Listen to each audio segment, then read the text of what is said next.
What's up, guys? Thank you for tuning in. Are you a fan of psychological horror? My guest today is a creator of both short and feature films. In fact, she is such an auteur that her feature film, Alone with You, was made remotely during the COVID lockdown. If you're a layman, you'll enjoy her absolutely mind-bending films. And if you're a filmmaker, you'll revel in her expertise. She's here to discuss her recent short film, Accidental Stars, and her upcoming feature, Bloodshine. So without further ado, I give you Emily Bennett.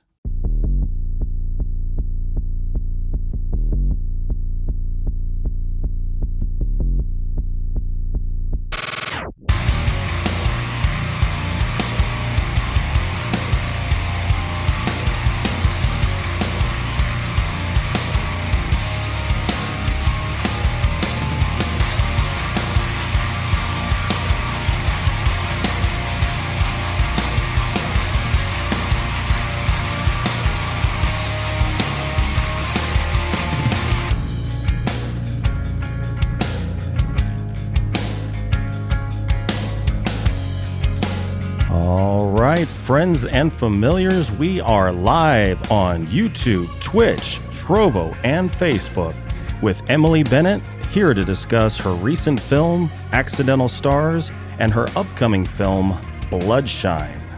Emily, welcome to the show. Thank you so much for having me. Thank you for joining me on this 17th day of March 2025. I came across your short film Accidental Stars on Alter and was blown away by the absolute psychological blow that was leveled at the viewer and anyone within 20 feet of the screen. The film was written, directed, and shot in true artistic fashion with lighting and editing that made your skin crawl and your mind recoil.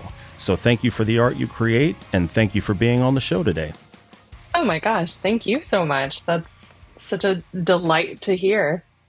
Yes, ma'am. Well, launching right into it, your film Accidental Stars follows a young woman trapped in a surreal and hostile situation. The only other person present is a man who puts her through an acting exercise with the intensity of a drill sergeant training a soldier. However, his instructions are bizarre, otherworldly, and abusive, and that is where the story begins. So the film blurs the line between performance and control. Were you exploring themes of artistic pressure, manipulation, or something deeper? I think the pressures of artistic, you put it better than I did. I think those artistic pressures that an artist typically feels. I began as an actor. I found that in training and in acting classes that sometimes the lines do blur. And so I was trying to explore something deeper with the gateway of a class, an acting class. I found in my training, and I've trained at the Royal Academy of Dramatic Art. I've trained in many different acting methodologies. I've done Meisner, I've done Strasberg, Uta Hagen, Stella Adler. I'm a big nerd for all of that stuff. I like knowing different things and trying different things. And so I got really into training and going to class. But when that happens, your acting teacher can sometimes become a bit of a guru, and in some cases can feel a bit like a cult leader. Depending on the class. Most of my teachers were wonderful. I did have this one class though where I wasn't able to be honest enough or truthful enough for this teacher to approve of my work. And that really got to me because actors are constantly trying to be genuine and truthful and grounded and feel like real people. And the more I tried to be honest with whatever material I was doing, the less he believed me. And it started making this weird inner monologue, like, am I being honest? Am I being truthful? And I started kind of losing a grip with what I even thought that was.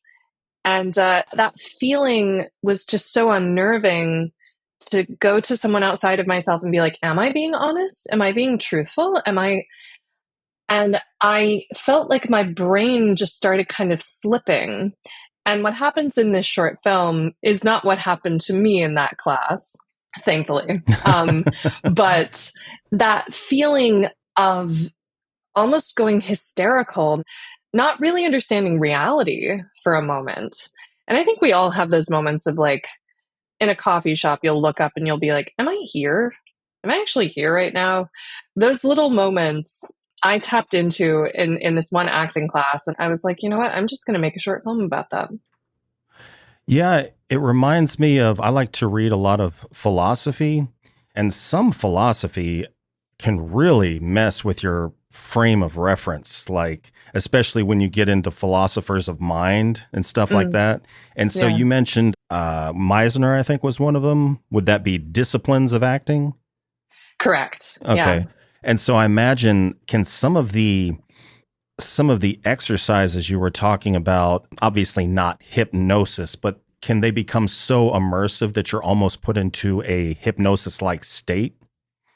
I couldn't put it better myself, to be honest. And you're so right to equate philosophy to acting methodologies and hypnosis, especially when dealing with Meisner in particular. Because if you don't know anything about Meisner, it's relatively simple, the beginning exercises. It's relatively simple to explain. So in Meisner, you are meant to sit across from a person. This is one of the first exercises. And let's say I'm sitting across from you and I say, you're wearing a black hat. And you're supposed to say back to me, I'm wearing a black hat. But the exercise is to repeat that over and over and over and over again so that you tap it and you can see your partner's eyes. You can see they're actually there with you. And the words stop meaning anything. They start becoming a kind of repetition and a gateway to connecting with another actor of like eye to eye. I'm here in this moment with you. And it does make you a little more aware of the moment and your partner, but everything else kind of fades away. And it turns into this kind of hypnotic state. It's very strange. You ever have to do, or does it ever get to the point where you maybe slightly panic a little and have to do like a grounding technique, like grab a hold of this desk and be like, all right, I think therefore I am, you know? Yeah, absolutely. Well, and the weird thing about the exercises, a lot of my Meisner teachers, one in particular, if you felt like you were panicking or you felt really uncomfortable, you were supposed to put that into, so if I'm really uncomfortable, I have to continue saying that. So I could end up crying saying, you're wearing a black hat, like, or being really angry, and they have to react to that in real time. It's really weird. And it starts feeling like some kind of ritual. Or I grew up in the South, and so going to church, at times it felt like a prayer. And so as you can imagine, though, the more I describe it, it's hard to describe the actual experience. It is very hypnotic, though, and very unsettling in a lot of ways. And so I just thought it was a perfect thing to use in a short genre film. Well, so the drill sergeant-like figure that's running your protagonist through the strange and demanding exercises, that was supposed to be like a coach, right? That wasn't another actor. Correct. Okay. So it wasn't as if it was her partner in an exercise that was taking on anger and feeling that and throwing it into the mix. Can you kind of describe the process of developing his character? Sure. And the exercise that she's doing is called a private moment. So just to back up fully, the private moment exercise, if anyone has done an acting course, they've probably done something similar to this. You're literally supposed to pretend that you're in private while people watch you. And you can wake up in the morning, you can read a book, you can make a cup of coffee, you can write in your journal. You just have to be comfortable being watched and to be fully focused on the tasks that you're doing. And you realize how difficult that is, because when you're being watched, you know you're being watched. And being comfortable with that as an actor is everything. Because Yeah. if you're not comfortable being watched, you You're in the probably wrong shouldn't be an business. actor. Yeah, you should not. That's like the point. Yeah. So anyway, to get back to your question, the development of his character, I wanted to hyperbolize, I guess. I wanted to exaggerate the teacher that I had who seemed like he was never satisfied with anything I was doing. And he would constantly tell me less, less, as if what I was doing was too much. And I come from theater, and so I was like, okay, maybe it is too much. Maybe I'm going too big here. But the more I tried to do less, I realized I literally couldn't do any less. I would stop existing. I was wondering, like, did he just want me to lie down and breathe? Or it became very surreal. And so this teacher, my main goal with him was to provide a teacher that could not be satisfied, and someone who's frustrated with this student who just doesn't seem to understand. So that was most of my development with him. And as if his experience with this woman, he's been trying to help her, but he just can't get through. When it comes to the arts, maybe even sports, anything, I guess, do you think it's counterproductive to have a teacher that's never satisfied? Like if someone does say, good job, that's what I was looking for, then that'll like cause stagnation? It's so tricky, right? Mm-hmm. Because I often think with a teacher or a director, do I want to impress the person who is easily impressed, or do I want to impress the person who is not? And the answer is I want to impress the person who's not easily impressed, because then that's more of a personal achievement of mine. So if in an acting class, if there's a teacher who just doesn't like my work, doesn't like me, doesn't like what I'm doing, my technique, or if I'm just approaching things wrong, I desperately want to please that person because I want to get it right. I want to be a good actor. I want to learn, and I want to develop as an artist. And so I think it's much more alluring personally to me to crack the nut that's hard to crack, you know? Mm-hmm. Yeah. Kind of a goofy reference, but Simon Cowell, back when he was allowed to be mean to people, you remember how Sure. satisfying it was when somebody did good enough that he actually said, well done, you know? It was like, wow, that's awesome. Yeah, like old episodes of it. Yeah, because it would always like get to, everybody would say their thing, and then it would get to him, and you'd be like, oh, but what does he think? Yeah. It was almost like he was the only one that really mattered. Almost. Yeah, kind of. And I mean, the funny thing is I trained in England. RADA accepts one American a year typically. And so I was the one American in my year. So I especially was like, I'm training with all of these brilliant British actors. And of course, they're supposed to be like the top of the top, you know, and it's where I wanted to train. And all of my teachers were British. And so when I would watch American Idol, hearing Simon's voice, I was just like, flashback. PTSD? Maybe a little. But I mean, it all helped develop me into the artist I am now, and I'm grateful for all of it. But every now and then I'd be like, oof, God, I remember that class. Yeah. Yep. Well, kind of getting into the technical elements, the film's lighting and editing create an almost hypnotic effect in and of itself. So how did you approach these visual elements to enhance the film's psychological impact, especially the shot of the acting coach's face when we first discover a look into his mind from the point of view of the protagonist? Like, surely you know what I'm talking about. Oh, yes. No, thank you so much for putting it that way. I really wanted to start the film in very much grounded reality. I worked with my cinematographer very, very carefully because I wanted it to start in full reality. One long shot of my main actress, Madeleine Morel, on her eye opening, and we zoom out and she's in a room, and it's a longer take, and we're just kind of settling in, but there's no soundtrack, there's no score, there's natural sound. She's waking up and going to a window, and I wanted to give myself the challenge of beginning in full reality. Nothing cinematic really, except for like a slight zoom, but just live with this person and then escalate her reality to an almost operatic place.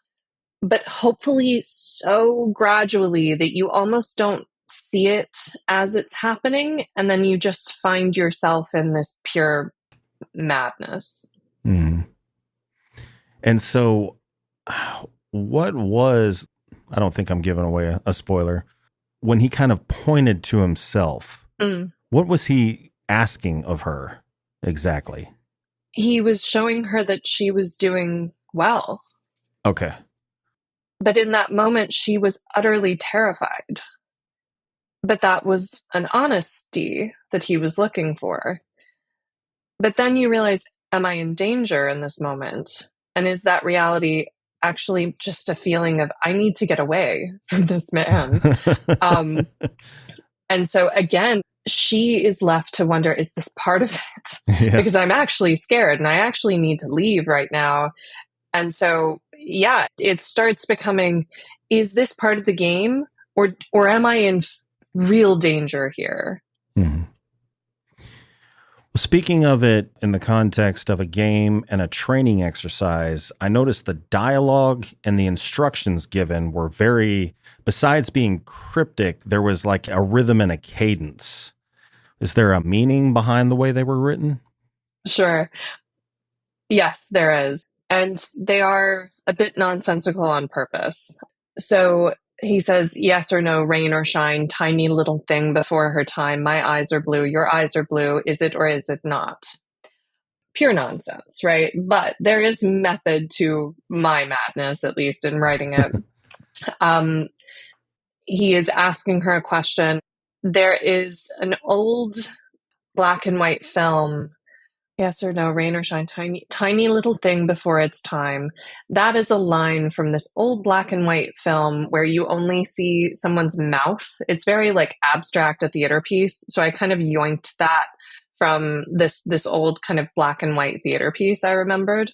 So that's a line from something else. And my eyes are blue, your eyes are blue. That is part of Meisner. So when I was saying before, like, you're wearing a black hat, I'm wearing a black hat, that's a reference to the Meisner technique. But basically in this moment, it's all nonsense. He's taking little things here and there that we might recognize and try to put together, but it doesn't make sense because it doesn't make sense to her. I took a lot of inspiration from films like Saint Maud and Black Swan, where we're very much in the camera, and we as the audience, we're very subjective in this experience. We're experiencing the world through her and her mounting panic. So what we're seeing and hearing might not be reality, but that's how she is perceiving reality. Okay. Well, the sound design, I guess you would refer to it as, really enhances the film's overwhelming atmosphere, from the overbearing weight of a pencil pressing against the paper to the raking of a violin. And it's funny how just that simple sound of the pressure behind it, the frenzied borderline insanity, is really interesting. So what emotions were you attempting to evoke in both the viewer and the protagonist through the various aspects of the sound design? I wanted the audience to be very much aligned with Madeline, with the main character, and I wanted to encourage and incite them to feel the way that she was. And so I worked with my sound designer, Sean Duffy, and my wonderful composer, Ronan Landa, to really slowly crescendo this tension, this sense of dread, to a point of hysteria. And the film is really a meditation, a very insane meditation on hysteria and what that emotion is. It's just uncontrollable emotion. Now, hysteria doesn't mean that you're in a rage or fully upset and crying. It could also mean that you're hysterically laughing at the absurdity of this situation. And so the sound design, my sound designer and composer, they're just so wonderful to work with. They were able to really get into the mindset of the character and kind of help me craft that crescendo. Because yeah, I wanted the audience to feel like Madeline, like this shift in reality is happening, this psychotic break in a way. But from that, she is able to find some kind of clarity. And then in the end, we see what that looks like from the outside. Okay. One of my questions was going to be that it seemed like it was an experiment in fear and control, but you're saying simply hysteria. Her experience is one of hysteria. And it's tracking someone from literally being asleep or appearing to be asleep in full rest. How do I, within a very short time span, bring a character from pure rest to absolute hysteria? Yeah. That was my goal. That was my cinematic goal. And it's a roller coaster, and we start at the bottom. And I think the entire film is just ramping up to the drop. And that was my goal, my cinematic gesture. I just wanted to see if I could evoke that. Well played. Thank you. Thank you. Absolutely. Great film. Well, I watched all of your films and noticed that with your short films, Lovers, Chat Room, and Bed, as well as your feature film, Alone with You, there was a common thread of abusive relationships. So I was wondering what draws you to explore these dynamics in your storytelling? I think I'm really fascinated with power dynamics and how they work within relationships, with romantic relationships, parent-child relationships, teacher relationships. It's funny, I wouldn't have been able to kind of say that I'm not as objective about my work as, say, you coming from the outside, but I love hearing that that is kind of a theme. And that resonates with me, I suppose, because of struggles that I've had in my own life and stories that resonate with me. I often think I make films to understand something I don't understand, or try to understand something that I don't fully understand, because films, for me, they're not an answer, they're a question. Because if I can say something very simply, I'll write an essay or a poem. But I find that films and these dynamics between people, they're not simple.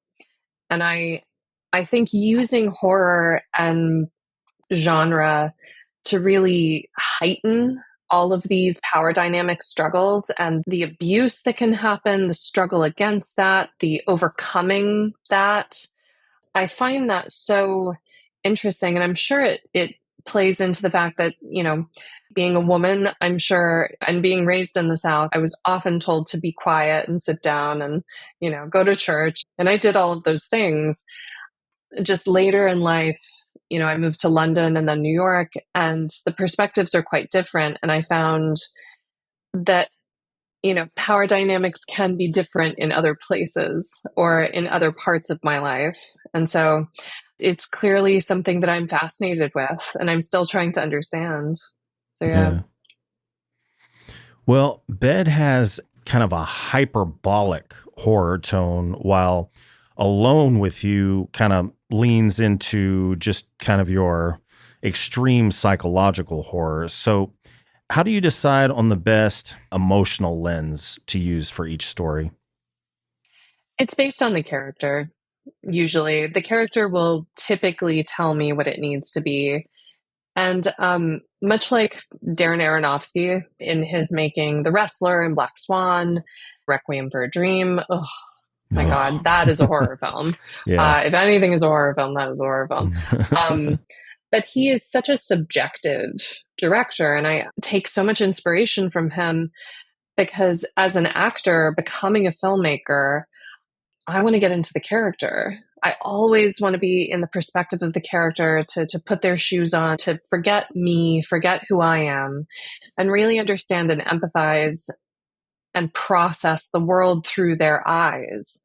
And I think the genre or subgenre that I pick is really based on the character that I need to watch struggle through a situation. I need to understand how they see the world. In Bed, the character there, named Madeline, that I played, the world is very absurd to her. And so the world plays out in a very absurd way. Whereas with Charlie in Alone with You, which I co-wrote and co-directed with my husband, Justin Brooks, Charlie's view of the world is one of denial and needing to protect herself from a truth she's trying to keep from herself. And so absurdism didn't fit because her journey is one of denial, and truth constantly comes into her world and she has to confront that as it's coming to her. So yeah, Charlie really told us what the genre should be. Gotcha. Well, Lovers was particularly difficult to watch because of the slow, methodical torture combined with material gifts meant to compensate for the pain, which coaxed the victim to put on a happy face and maintain appearances. I think that's probably a little bit akin to what you were speaking of with the South. That's a very common thing in the South, be quiet, maintain appearances, stuff like that. So For sure. If you could expand Lovers into a longer narrative, what aspects would you explore further?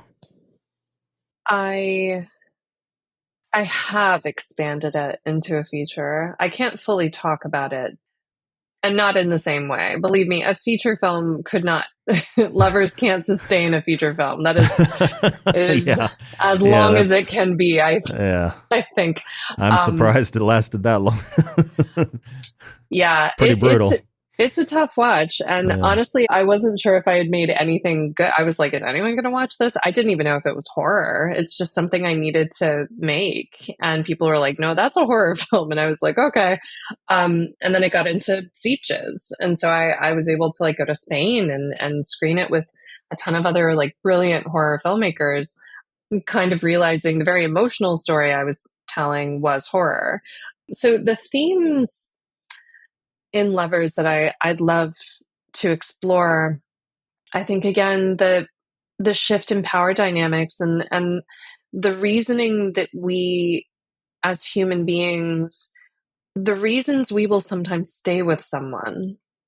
And this can go into any relationship, really. A friend who's somewhat abusive, you explain away, or a family member or a romantic partner.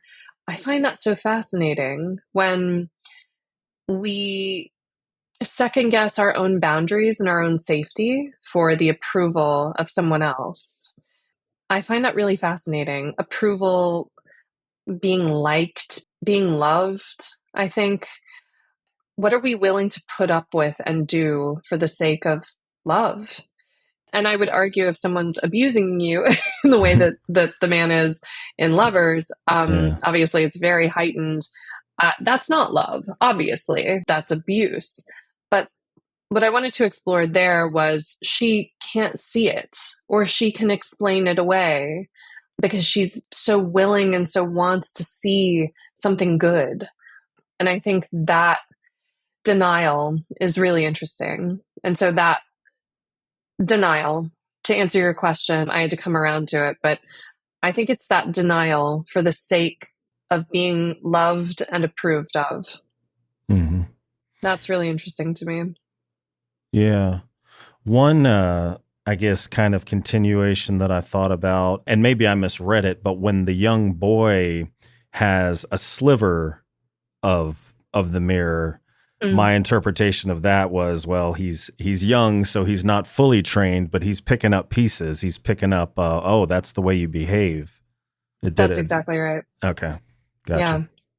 Yeah, it's not a comedy. Sorry. No. Well, no. Yeah. No, it was actually a very poignant way to end it. Oh, thank Um, you. I yeah. actually came up with that ending the day before we started shooting. Really? Yeah, and it was just going to end in that kind of long shot before and everything on the ground. And I was like, no, we need to echo this into the future. We need to see that boy again. So yeah, thank you so much for saying that. Yeah. Yeah. It's kind of the coup de grace. Like you're like, finally, there's some peace. And then, nope, nope. There's a continuation. Yeah. Yeah. Well, in your film Bed, the protagonist's bed has been imbued with the dark energy of a traumatic event. And abuse survivors often struggle with reclaiming spaces that once felt like home. So, do you feel like reclaiming those spaces is a necessary part of the healing process? Or do you sometimes just need to separate yourself from the toxic energy of spaces and sometimes people? I think everyone heals in their own way. Really, personally, I don't know. It depends on the relationship. I do think there is power in going back to a space that you felt powerless in and going back and seeing it with new eyes. I think there is a lot of healing to be done there. With toxic people, though, I think removing oneself is a very important part of healing. And I think navigating toxic relationships after you've kind of healed, if you want to return to that, I think it's really up to the person. I think everyone heals in their own way, so I would hate to be prescriptive about anything. Personally, I find reclaiming spaces very empowering. Well, let's see here. Moving on in your extensive filmography here, your film Chat Room was incredibly dark and much like Lovers, much like Lovers. Sorry. No. When I say incredibly dark, that's not me wagging my finger at you. That's awesome. That's a compliment. Oh, thank you. So Chat Room was incredibly dark and much like Lovers alludes to the way that some men are conditioned from a young age to objectify and mistreat women. So the story begins with the female protagonist turning down a romantic advance from a coworker in order to meet what she considers the love of her life in a purely digital space. So what internal dynamic drove her to seek a relationship in the digital world rather than in real life? I was in a long distance relationship for a really long time, and that relationship started to we weren't able to see each other very often, and I sometimes wondered, like, is this him that I'm talking to on chat? And like, and it's like an absurd thought. Like, obviously it was, but it felt very disconnected. Obviously, like being in a long distance relationship, anyone can attest. It does feel quite disconnected, and you work towards connection and when you can see each other and when you can communicate on phone calls, FaceTime. But that act of being in that long distance relationship, it did feel just so removed and so separate. And I could see someone doing that with a total stranger too, because the connections that you can find, you can establish very deep connections with people online. Like a lot of people being in the horror community, I do have some friends that are like online friends and like they're on Instagram and I love their films, but I haven't actually met them in person, but we've talked. Like we've zoomed and we've had like Zoom coffees and things like that, but I've never. And so that digital space, it is kind of a safe space. You can kind of be whatever you want. And if you're not liking a conversation, you can close a window.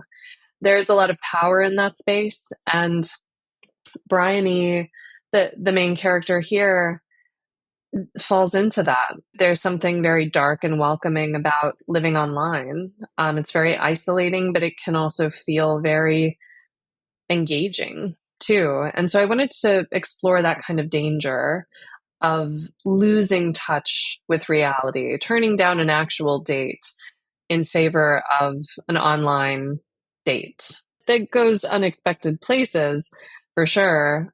Yeah, I was really interested in exploring this very lonely girl and the kind of Black Mirror narrative that results.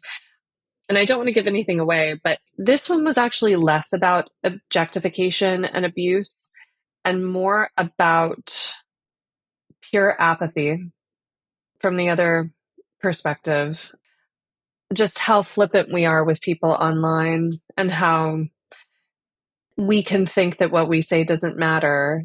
And sometimes it really matters to the person you're saying it to. And I wanted to explore like the responsibility of that. Yeah, it's kind of strange how being online and being in a car will make you feel like you're allowed to say some horrible things to people. But if you were like face to face with them, you would never have that interaction. Oh, for sure. I'm very brave in my bubble of a car and online. And yeah, you do feel very like, you become someone different. Road rage exists. Yeah, I mean, that's what internet trolls are, is basically, well, that's probably those specific people. Just it's kind of has to do with some personality conflicts, but like just the inclination to say something in a comment section about something you don't like, whereas if you were talking to the person, it would be a little bit more constructive. If you're online, the tendency to just be like, oh, that sucked, you hack, like. Yeah, there are very few shades of gray online. Yeah. And you were speaking about the long distance relationship and the thought, am I really talking to him? These days, the different variable is now, what if you're talking to an AI bot? I mean, we have something new to worry about. Mm-hmm. Yay. The apathy of a machine. For real. Oh my gosh. Yeah, that hasn't happened to me yet, as far as I know. Well, I kind of told you about this before we started recording. My wife and I sat down and watched Alone with You and traumatized our dog with the jump scares. I'm sorry to your dog. No, it was fine. And you talk about a slow burn psychological roller coaster. I read that you made this during the pandemic, in which I think a lot of people probably felt the same way that the protagonist did during the lockdown. And so since you were dealing with that limitation, what were the logistics that had to be adjusted to make the film? Because I just discovered that your co-director is actually your husband. So I guess that was easy. Yeah. But as far as the other logistics involved. It was unbelievably difficult. I had actually moved in with him. We were boyfriend and girlfriend back then. I moved in with him in February of 2020 and then lockdown. And so I was glad that we were together because otherwise I may not have seen him. We were in New York City. And after a few months of just not really knowing what to do, watching a bunch of terrible reality shows and like old TV that what everybody did during the pandemic, you just kind of like, whatever. And eventually we were just like, no, we need to make something. So we made 2 short films. I made Bed during that time.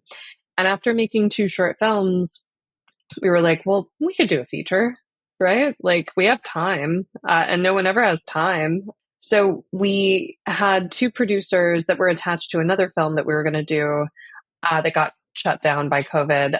Our producers, Theo James, the actor who is in The Monkey and White Lotus. And Theo, the actor, he's a brilliant producer too. So unbelievable, just such a sweetheart and a great producer.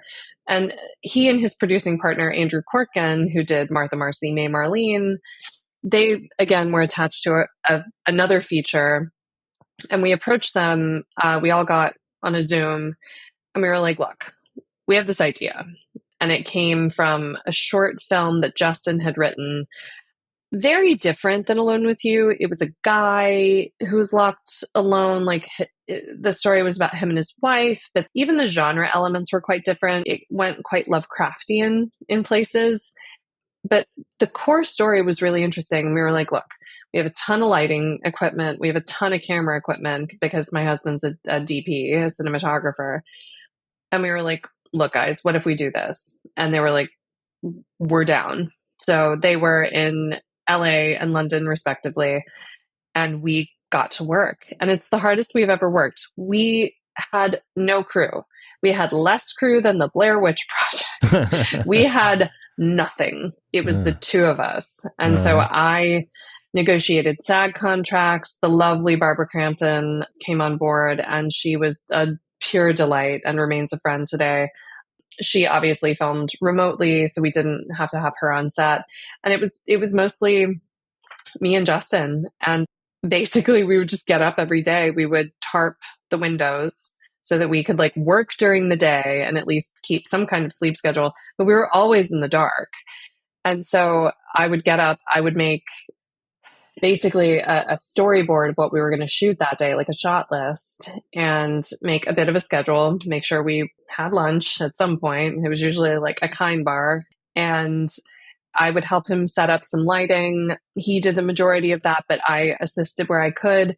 And then it was time for me to do my hair and makeup. So I did my hair and makeup, got into wardrobe. I kept continuity. I was our AD. And when it was time to shoot, I got into character. And it went like that for about 2 months.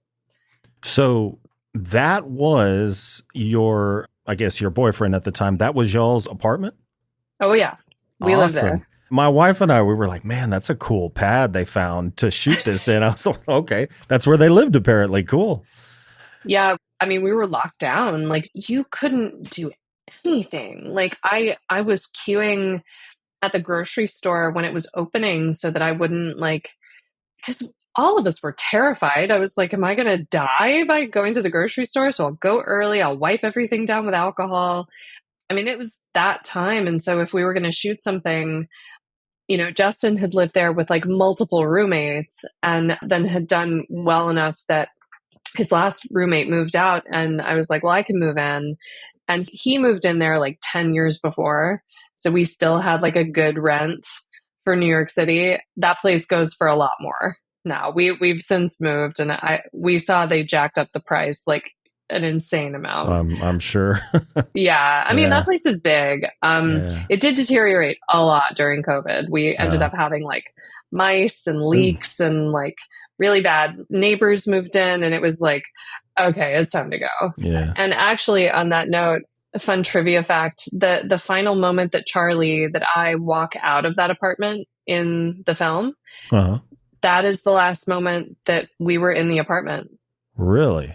We shot that one shot of me walking out, and then I came back in, I put the key on the counter, and we left forever. Wow. Yeah. Very meta. Very. We felt like we haunted that place with that film, though. And we were like, it's time to move on. Yeah, that'd be interesting to be the people that moved into that and be like, oh, did you realize the couple here previously made this movie? Would you like to watch it? I know. We told our neighbor. I wonder if he told the new tenants. Yeah. Yeah. Very surreal experience. Well, I don't know at what point during the pandemic it was, but I remember at least in like Los Angeles, Hollywood area, at some point they were making allowances for artistic endeavors, for lack of a better word, things to take place. Like Bret Easton Ellis, his podcast, he could, if he wanted, had guests come to his apartment to record the podcast, but nobody would, but he could. And I think the same. Yeah. So, and I don't know at what point that was. And I interviewed Michael William West, who wrote a book and developed a short film. And the short film, he shot it with two friends of his during the lockdown in Paris. I just don't know at what point, but did they ever do anything like that in New York where they're like, okay, everybody needs to be careful, but just for the emotional well-being, we're going to allow some artistic things to, continue to take place? Yeah. I mean, we were one of two films to be greenlit by SAG that summer. And I negotiated those contracts with my producers because I'm a SAG actor. And I felt that it would go pretty far. They weren't allowing anything for a while. And from what they told us, we were one of two features to be greenlit. I think in June we started shooting. So when we started shooting, nobody was doing anything. And of course, they were mandating testing, which they should have done. But we ran into the issue, this is early days of COVID. I ran into the issue of being like, well, if I go to a clinic to test, that's more dangerous than if I get a home test. So can we, and I spoke with SAG, and my husband has asthma. So I was terrified of him getting COVID. But back then, kind of working with SAG, and they were really wonderful, and they did their due diligence, and we put a plan in place, but nobody was allowing anything when we were shooting this. Even my friend Emma Miles, who plays Simone, my girlfriend in the film, we were basically in quarantine, both of us, because she was with her husband and I was with my husband, or my boyfriend back then. And we just made sure we all tested. We were all like very upfront and careful, and masks. And we shot outside with her mostly. So honestly, we were so uber careful. We probably could have done more knowing what we know now. But, that's the confines within this film had to happen. Yeah. Well, it's an amazing film, especially. Oh, thank you. I mean, just in and of itself. I mean, not even taking into account the difficult circumstances it was shot under. So, thank you. Absolutely. So, I was unable to find Sending and Smile for me. So, could you tell us a little bit about Sending? Sure. Sending was my first short film. So it's not online just because it's such early days. I do still have it. It's found footage. And it was when I was living in Chicago and started thinking about making short films. So that was made even before Chat Room. And Sending is it's basically a girlfriend who I played, Chelsea, doing basically like a video for her boyfriend, showing him around their lovely apartment and all the furniture that she just bought. And you start to understand, like, this woman is really overspending this man's money. And it was me in like a pink dress and just being like, look at this and look at this. And at the time I shot in my apartment then, and I lived in a 2-story apartment there too, just in Chicago. And then slowly in the background, my goal was that the audience was more aware than the main character, because as she's sending this video to her boyfriend, we start to see a man in the background in her house, which we know is empty except for her.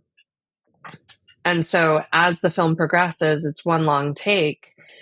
She continues through this apartment unaware that this man is following her. And it's a horror short, so you can imagine where it goes. Yeah. That's that premise always freaks me out. Right? Like, you're not alone in the house. I remember when I was a kid, and I forget which movie it was, but back when, you had to call an operator or call the phone company to have a call traced, and then they call you back. It's coming from inside the house, Oh my God. I saw that as a young kid. I was like, I don't think I slept for weeks. Yeah, we all heard that when we were kids, and When a Stranger Calls, that opening, like that and Scream, I feel like, and Halloween are like the best openings in horror history. Yeah, it's terrible. And even if I'm home alone, wherever I am, I will sometimes check like behind the shower curtain just to be sure. Every now, if I'm in that mood, I'm like, might as well check. Yeah. I was, my wife and I live in a townhome, and before the first week we were here, we didn't have, we have these big front and back doors that are all glass mostly. And so before we had anything to cover those up, I would come down the stairs and be staring out. And for some reason, I just expected that kid from Salem's Lot to be pressed up against the glass. Like, every time. I don't want to see this. Oh my God. Yeah. Glass windows, especially at night, can be really, really terrifying, because you can't see out, but people can see in. Oh, no, I can see out. Oh, yeah. Of these, yeah.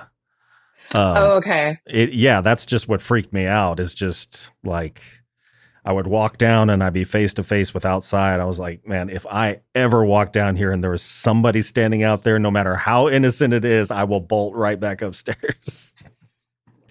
Yeah, that's I know home invasion kind of things are always like the hardest Yeah. films I find. Mhm. They're very close to home, literally. Yeah. Yes. Well, so what about Smile for Me? So I shot that.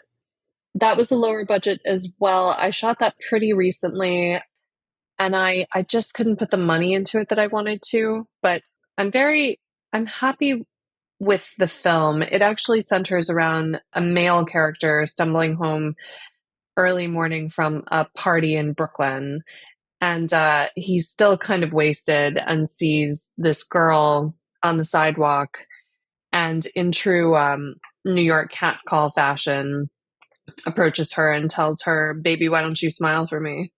And like most girls have heard on city streets of like, just you, why don't you smile? And it's like, don't tell me to smile. Like, no girl likes hearing that. But the thing is, with this guy, he told the wrong girl to smile. Oh. So yeah, I really like it, and this girl happens to not be fully alive. I'll just say that. So it was super fun. I would totally do it again. I'm just not entirely happy with the effects in it, and so it's something I could totally revisit. But it's just a matter of like, I learned a lot on that one that I've implemented later. I'll just say that. All right. Yeah. Nobody wants to be told. Why don't you feel the way I think that you should feel right now? Yeah. Like, no, I don't feel like smiling. Either that, or I mean, a lot of times, isn't that a flirtatious tactic? Pretty much always. Yeah, pretty much always. Well, you have a film entitled Slush, which just won the Audience Award for Best Short Film at the Nevermore Film Festival. Can you tell us about the film and the experience? Sure. And I want to be clear, I did not write and direct this one. Okay. I'm just an actor in that one. So that's the brilliant filmmaker, Ashley Monique George. She is awesome and wonderful. And this is a very personal story for her. She's from Washington State. So I flew to the Seattle area, Port Orchard, this beautiful kind of island off the coast. And basically, it's a story similar to Carrie in the way that my character Frankie returns home after being away for a long time. I have a very troubled relationship with my father, reconnecting, and then having to come face to face with a very abusive family in town who has made my family's life a living hell. And it's a homecoming for my best friend's wedding, but it turns into a fight for revenge and survival. Okay. It's very good. I love that. I was only an actor in it, so like I haven't done all of the crazy work to put it together. But it's actually going to the Overlook Film Festival. Oh, okay. Yeah, in New Orleans. So I look forward to being there with Ashley and enjoying the festival. All right. Well, you have an upcoming film entitled Bloodshine, which from the last time I checked is currently in post-production. Is that correct? It is, yeah. Okay. We're starting to get festival news, which is very exciting, and I can't say anything yet. I wish I could. But yeah, this film, co-written and co-directed by myself and my husband, Justin Brooks again. This is probably the last feature that we'll co-direct on, partially just because we have very different stories we want to tell. But this film was incredibly important to us. We actually shot at our house. We moved upstate. So he grew up in upstate New York in this very old house. So we took it over. And it's the perfect house to shoot a horror movie in, built in the 1800s. And Bloodshine is, I'd say it's a mixture between Midsummer and Misery. Oh. And it's folk horror, and it has made even the most dedicated veteran horror film viewers squirm in their seats. A lot of my friends have told me they can't watch parts of this film, so I'm excited. So sounds like a challenge. I'm just saying. It is a bit of a challenge. I co-wrote, co-directed, and I play the female lead in it with some wonderful cast. I can't announce the entire cast yet, but horror legend Larry Fessenden's in it. He's a joy. I love Larry. Yeah. I work with Larry as much as I can. I love that guy. He's the best. Toby Poser from the Addams Family. I mean, she's incredible. She did Hellbender, The Deeper You Dig, Where the Devil Roams, just a horror legend in and of herself, and a couple other names I can't say yet, but yeah, I can't wait to unleash this into the world. It's going to make some people uncomfortable, and I'm excited. Yeah. Yeah, I second that note on Larry Fessenden. I had him on the show a while back, and super, super nice guy. We watched that film. I forget what it was called. He played an old war hero, and there was a woman in the room that they were accusing of being a Nazi. Brooklyn 45. Brooklyn 45, yeah. Yeah, my friend Ted Gaken wrote and directed that. Ted's like a dear friend, and Larry's so good in that film. Yeah, he just starts bashing his head. And we're like, man, I want to try and get this guy on the show. Yeah. Larry is amazing. I just worked with him on something else for Glass Eye Picks, and then I'm about to write and direct something for them too. Oh, so, sweet. Yeah, I love Larry. Guy's like just a legend. Yeah. Well, much like him, you star and direct and write a lot of your films. So in either of those roles, once you start directing and or acting, does your vision for the film change? Yeah, I think it has to. When I'm writing, I write every single day. I've written like 15 feature films. I will write probably 50 more in my entire life. I love writing, but writing is a very like insular, private thing, where you really have to go into your subconscious, put on a playlist, get to the creative place however you need to. If you write at 3 a.m., if you write early in the morning, everybody has their own thing, and it's a very private thing. Even if you're writing with a co-writer, I find it's very private. And so that's a very different mode than when you have to direct and like talk to departments and make wardrobe decisions and very logical, logistical, practical decisions. It's a very different brain. And then you might start thinking like, oh, well, I had this dream of this looking like this, but we can afford this. And so the director brain has to deal with budgets, constraints, while still maintaining the dream of what you initially wrote.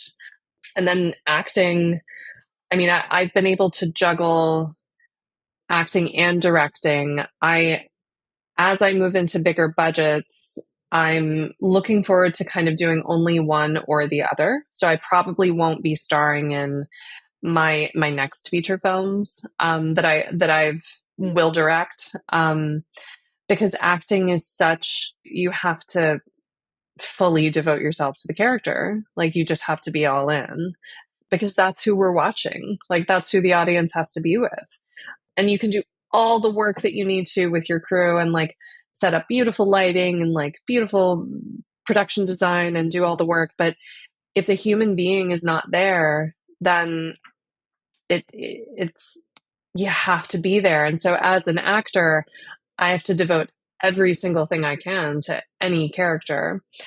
And if I'm directing at the same time, I've been able to juggle both at the same time, but I have to focus here and then immediately switch. And I got very good at saying like, and cut. So like being done with a scene and then jumping in and being like, great, can we move that lighting over here? Can we da-da-da-da? And then I might be sobbing and like wiping up tears. Yeah. And then we go again and I have to So That sounds exhausting. it's a very muscular way to live. I would say Yeah. it's pretty exhausting, but it has worked for these last two films. As I move into bigger stories and my ambitions continue to grow, and hopefully the budgets continue to grow, and my teams grow, I really just want to be the director. Or if I'm an actor in someone else's work, and I love acting, I will always act. I want to fully give them all of my attention, all of myself, and really do the work that they need to do, because every director deserves that from their actors. So yeah, my perspective shifts constantly. I'm just starting to focus in on each role when I'm in it. Yeah.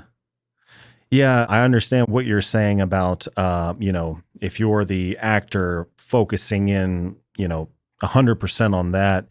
Do you feel like on the opposite end of the camera, focus needs to take place, individual focus needs to take place on separate aspects like directing and editing, for instance? Like, for some reason, I really think it's cool when people are auteurs like Tarantino or Noé or Rodriguez, shot, chopped, and scored by Robert Rodriguez, stuff like that. But then, Yeah. I've watched documentaries where they're like, no, if you're the director and you're editing, as an editor, you're going to hold on to scenes that you put a lot of effort into getting. You're not going to be able to let go of them, and so on and so forth. So I don't know. What Yeah, are your thoughts on totally. that?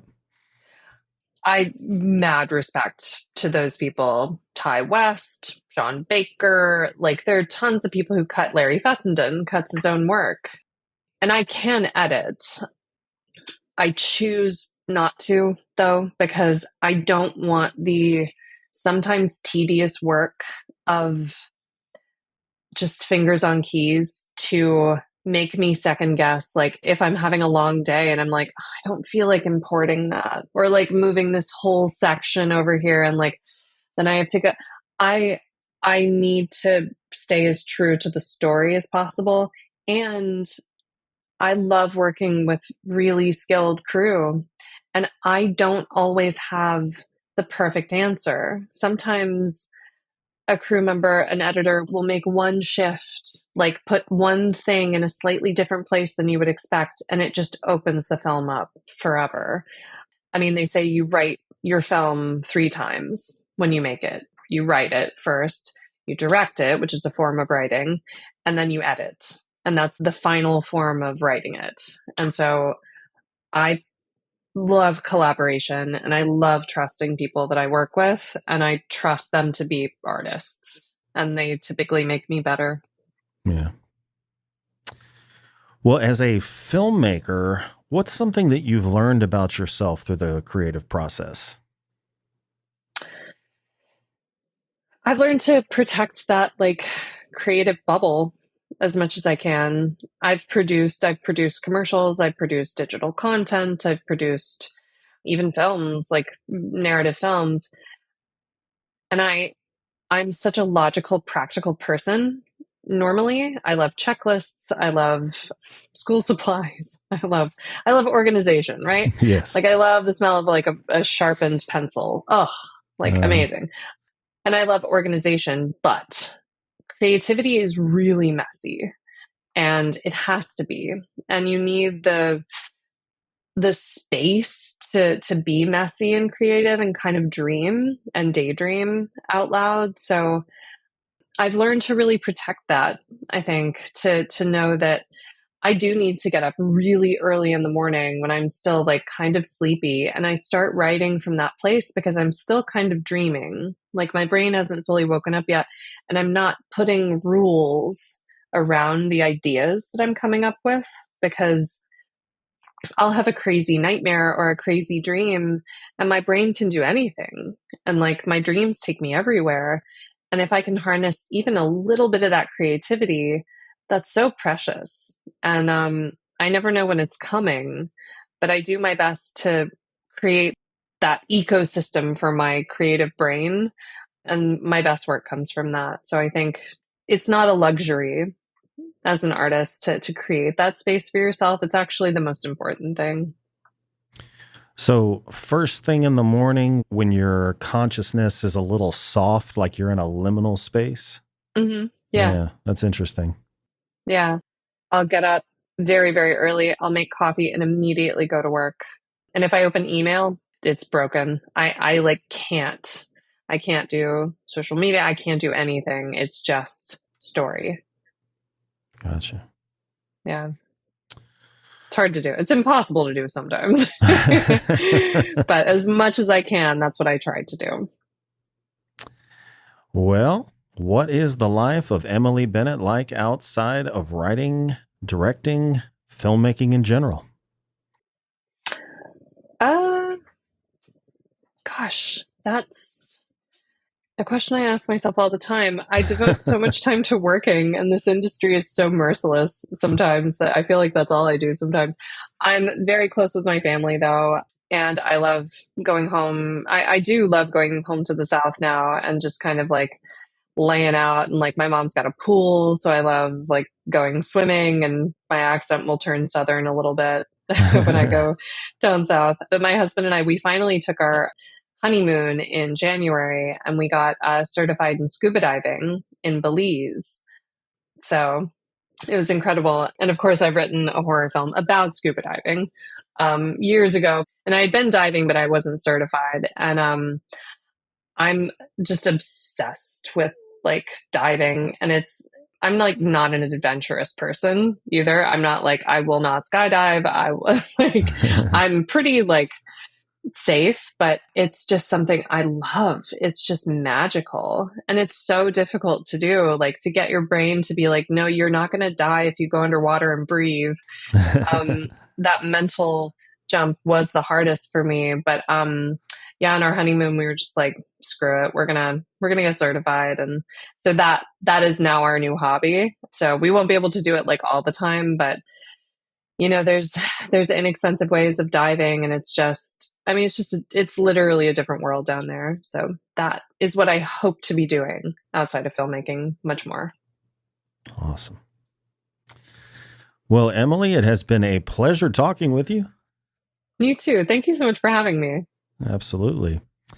Well, so as we bring the show to a close, is there anything you'd like to plug, reiterate, or let your viewers know about?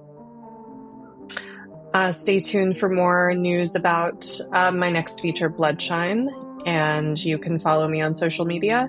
Instagram's probably the best place. I'm at Emily R. Bennett, so at EmilYRBENNETT. And yeah, follow me. I'll probably follow you back. Sounds good. Well, definitely do. If you would, stick around when we shut down the stream. Just need to give you some quick information. Sure. But as far as the listeners at home, both live and on demand, all of those links we spoke about will be in the description. And Emily, thank you again for joining me. Thank you so much. And thank you to everyone who tuned in. If you enjoyed today's episode, please be sure to like, share, and subscribe to my YouTube channel.